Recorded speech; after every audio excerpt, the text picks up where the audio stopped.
Merhaba, tutaj Magda z kanału Kawa po turecku I ja. I Nuri, oczywiście. Witamy Was w ten wielkanocny poranek. Ja idę wstawić herbatę. Dobrze.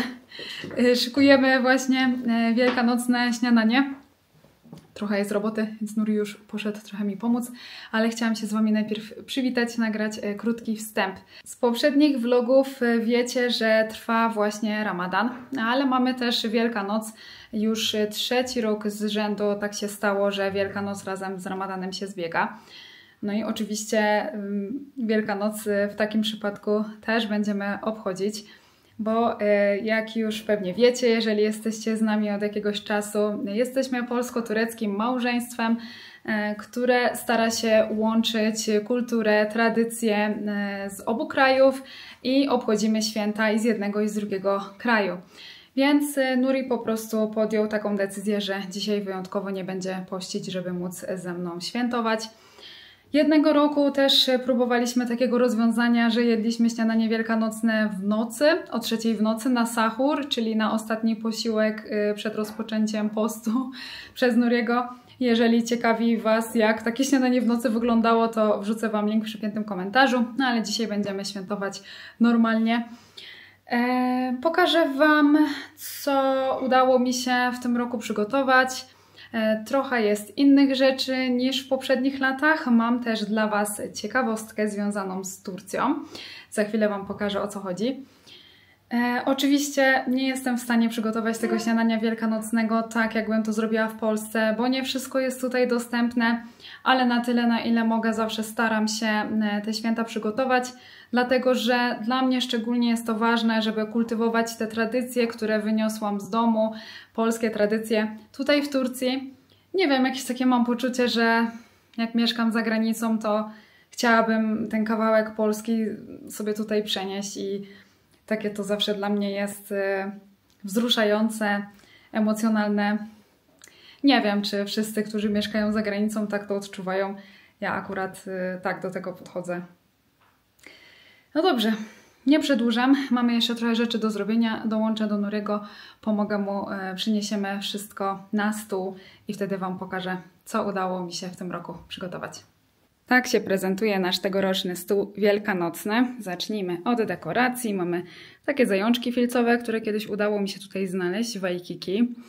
Więc taki akcent wielkanocny, a z potraw w tym roku mamy żurek. Żurek przywieziony z Polski. Jest z kiełbaską drobiową, którą też tutaj mam na stole, zaraz Wam o niej więcej powiem. Żurek będę jadła tylko ja, bo ma w składzie tłuszcz wieprzowy, więc Nuri nie będzie żurku jadł. Mamy też jajka z majonezem. Tutaj są właśnie te kiełbaski drobiowe. One są wędzone. To są kiełbaski, które najbardziej przypominają polską kiełbasę z tych, które możemy tutaj w Vanercisz znaleźć. Nic innego nie mamy, więc będą takie. Trochę warzyw, chleb, masło. Tutaj mamy twarożek z szczypiorkiem i rzodkiewką. Wędliny, jedna jest z indyka, druga jest wołowa, trochę żółtego i białego sera. I tutaj oczywiście królowa stołów wielkanocnych w Polsce, sałatka jarzynowa z majonezem, jak widzicie już połowę wczoraj zjedliśmy. Do tej pory zawsze kupowałam gotową sałatkę, która tutaj się nazywa Rus Salatası. Ona ma niby przypominać tą sałatkę jarzynową. No bo jakoś mi się nie chciało tych wszystkich składników kroić, ale w tym roku usiadłam, pokroiłam, zrobiłam sałatkę. Jest naprawdę przepyszna, no tylko niestety nie miałam polskiego majonezu. Musiało się obyć z tym, który jest dostępny w Turcji. Ale koniecznie dajcie mi znać w komentarzach, czy Wy w Polsce robicie tą sałatkę z majonezem i winiary, czy z kieleckim. Dobrze, i zobaczmy, co tutaj dalej. Mamy takie kwiaty, żeby był jakiś wiosenny akcent. Tu oczywiście wielkanocna babka cytrynowa. Tutaj tradycyjnie nasze pisanki, które co roku w taki sam sposób farbujemy. Najpierw malujemy je roztopionym pszczelim woskiem, a później farbujemy w wywarze z łupin z cebuli. I teraz to, o czym chciałam Wam dzisiaj powiedzieć, to są ciastka tradycyjne z Mardin. miasta położonego w południowo-wschodniej Turcji. I te ciastka nazywają się Paskalia Çöreği. Pokażę Wam tutaj opakowanie. Zobaczcie. Paskalia Çöreği. Paskalia to po turecku Wielkanoc. I mam dla Was dwie ciekawostki związane właśnie z tymi ciastkami. Pierwsza to taka, że jest w tych ciastkach używana bardzo specyficzna przyprawa, którą możecie w Turcji znaleźć. Ta przyprawa nazywa się mahleb i są to sproszkowane ziarna wiśni wonnej. Ta przyprawa daje bardzo charakterystyczny smak między wiśnią a migdałami i często jest właśnie w Turcji używana do wypieków. Ale co ma wspólnego Wielkanoc z Turcją, skoro jest to kraj, w którym w większości wyznawany jest islam i dlaczego w jakimś mieście w Turcji pieczone są tradycyjne ciastka na Wielkanoc? Mardin to miasto łączące kultury, języki i religię.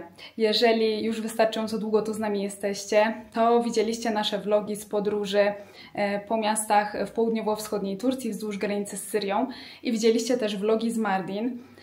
W Mardin zamieszkuje duża społeczność Asyryjczyków. Uważa się, że Asyryjczycy to pierwszy naród, który przyjął chrześcijaństwo. I oni do tej pory posługują się dialektem języka aramejskiego, zapisywanym pismem syriackim.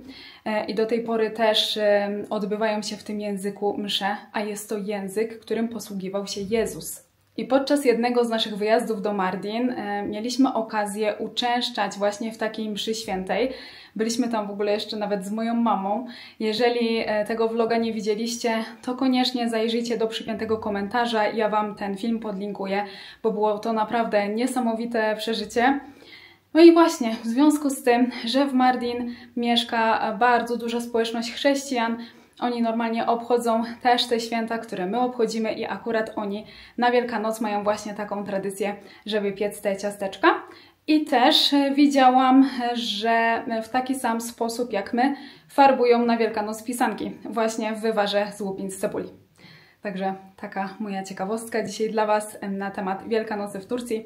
A teraz już nie przedłużam, siadamy do stołu, bo wystygnie nam całe jedzenie.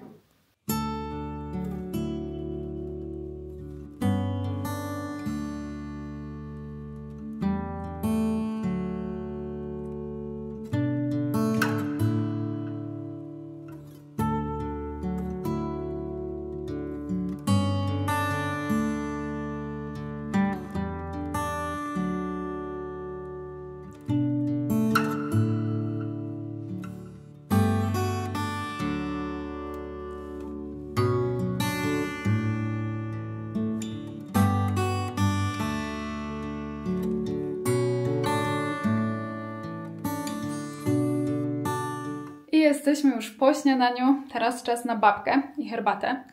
Ale tak patrzę przez okno, wiecie co, mamy dzisiaj naprawdę przepiękną pogodę. Chyba w końcu przyszła do nas wiosna po tych długo utrzymujących się w tym roku śniegach. Jest dzisiaj słonecznie, przepięknie, bardzo ładna widoczność nad jeziorem. Więc pomyśleliśmy, że spakujemy trochę tej babki, zabierzemy herbatę w termos i pojedziemy nad jezioro. Tam sobie tą babkę zjeść, herbatkę wypić z ładnymi widokami. Zabieramy Was ze sobą. Także pakuję teraz ciasto i ruszamy.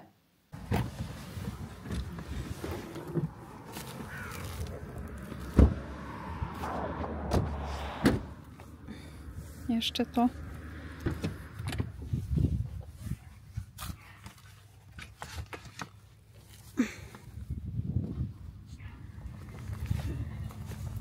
Gdzie schodzimy? Tędy?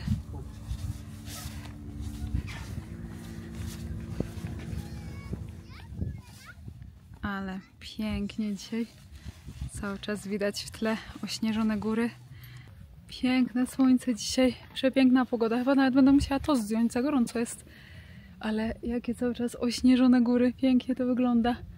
I pełno ludzi dzisiaj korzysta z tej pogody. Także jak będziecie słyszeć jakieś hałasy, to no nie jesteśmy na promenadzie sami.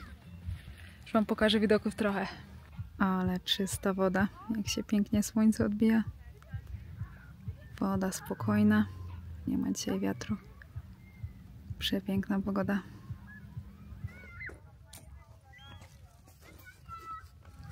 Pięknie to wygląda z tymi ośnieżonymi górami w tle. Aż nie mogę uwierzyć, że jest tak ciepło, patrząc na ten śnieg. Zobaczcie, W ogóle mamy torbę z polską i koziołkami poznańskimi. Tak. No dobrze, to polewaj tą herbatkę.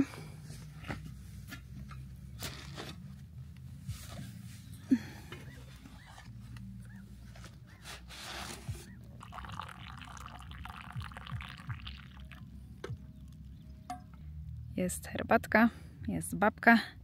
Można świętować dalej.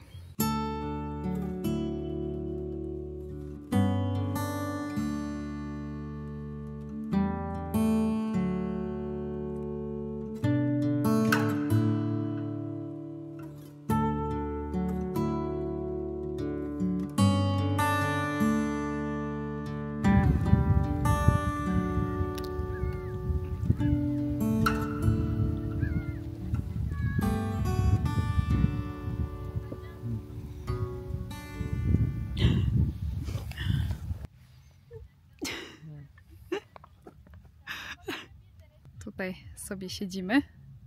A kuku. Tam też ktoś akurat robi sobie zdjęcia z widokiem. A tutaj chyba jest jakaś impreza urodzinowa, bo mają nawet balony i przed chwilą słyszałam, jak śpiewali 100 lat.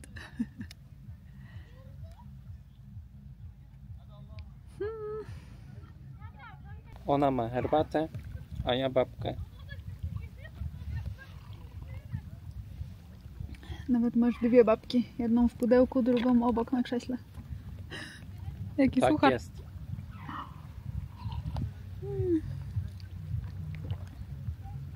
Nie wiem, kiedy będziecie to oglądać, bo nie wiem, na kiedy się z montażem wyrobię. Wiecie też, żebym nie chciała w święta przy komputerze siedzieć. No wiadomo. Ale może na drugi dzień świąt jeszcze się wyrobię. Albo po świętach. Albo po świętach. No. Tak czy owak, mam nadzieję, że spędziliście te święta tak, jak tego potrzebowaliście, a my standardowo życzymy Wam czego? Smacznego jajka i mokrego dyngusa. I bogatego zająca. Tak. I do zobaczenia w kolejnym vlogu już niedługo. Rys. Wesołych świąt. Bywajcie! Bywajcie.